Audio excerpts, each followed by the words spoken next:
Still water. The highway hums at night like a tired animal. Cars rush by with their lights cutting through the dark, but out here, near the edge of town, it always feels like the middle of nowhere. Tom keeps the radio low, country stations mostly, the kind of songs where everyone leaves, and no one really says goodbye. The gas station closes at midnight, though not much happens after 10. By then it's just him, the fluorescent lights, and the smell of rubber and rain. The place has that echo, a sound you don't notice until you're alone long enough. He used to think about leaving, moving to Chicago maybe, or Nashville, but something always kept him.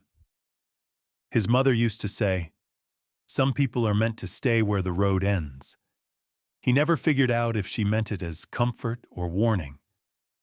When the woman stopped coming, time went strange. Days folded into each other, like the same page printed over and over. He tried to distract himself, fixed things that didn't need fixing, cleaned the coffee machine until it gleamed, started bringing a book to work, but never got past the first page. Sometimes he caught himself looking toward the door just before sunset, as if his body remembered her better than his mind did. Part 2. The first snow came early that year. It covered everything in silence.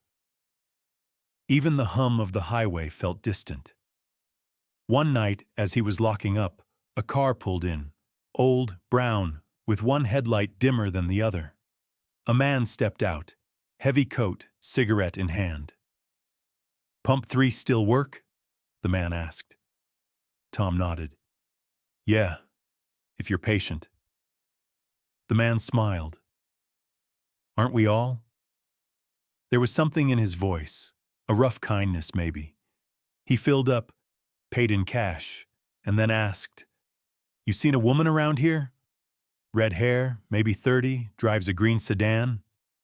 Tom's chest tightened. "Can't say I have." The man looked disappointed, then nodded. "Figured. Thanks anyway." When he left, Tom stood by the window long after the car disappeared. The snow kept falling, and for the first time in months, Tom felt that small, strange ache, the kind that reminds you you're still alive. Part 3. In January, the town had its quiet season. The diner shut down 2 nights a week. The high school canceled basketball practice because the gym roof leaked again. Life shrank to its bare bones. That's when Tom started recording little notes on his phone.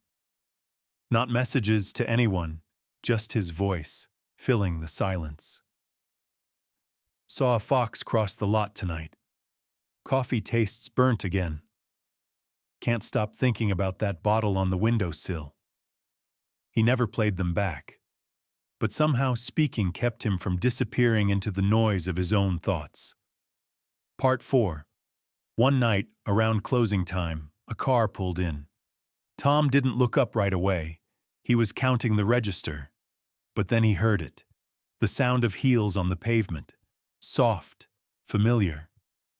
When he looked up, she was there. Same coat, same tired eyes. Her hair shorter now, almost black. "Hey," she said, voice quiet, unsure. "Hey. I wasn't sure you'd still be here.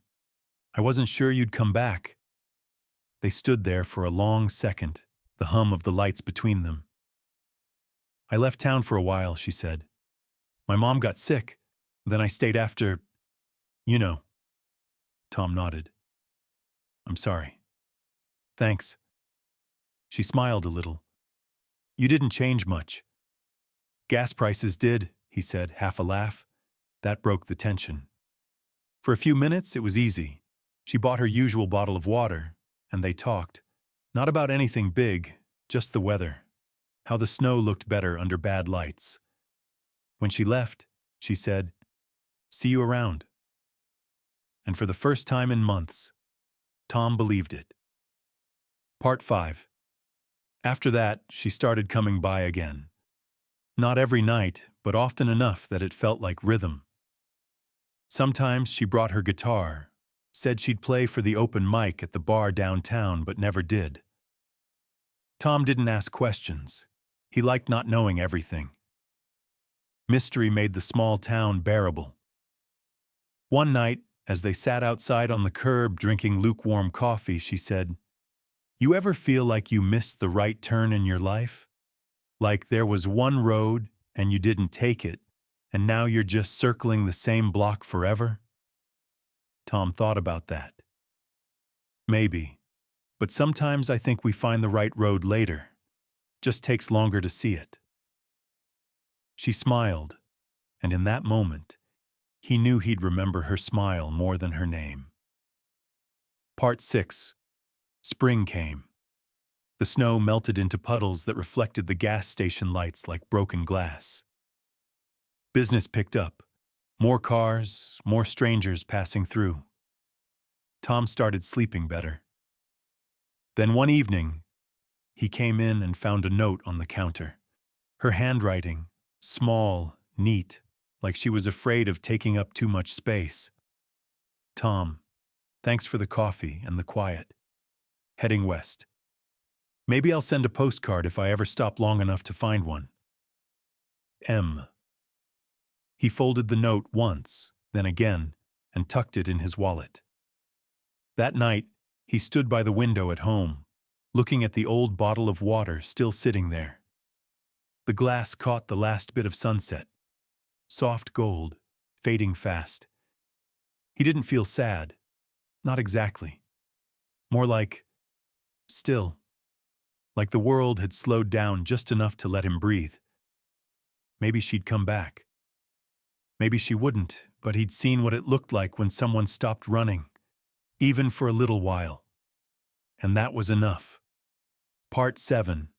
If you ever drive through a town like that, a single stoplight, a diner that closes too early, a gas station that hums under old fluorescent lights, maybe you'll see a man wiping down the counter, looking toward the door. He won't tell you this story. He probably won't even remember it the same way. But somewhere in the back room, on a dusty shelf, there'll be a single bottle of water, waiting. Still. Quiet. Unopened. If this story lingered with you, even just for a second, don't scroll away. Subscribe, stay close. There are more roads like this, more nights humming under old lights. Sometimes a story finds you when the noise fades. Maybe this one did.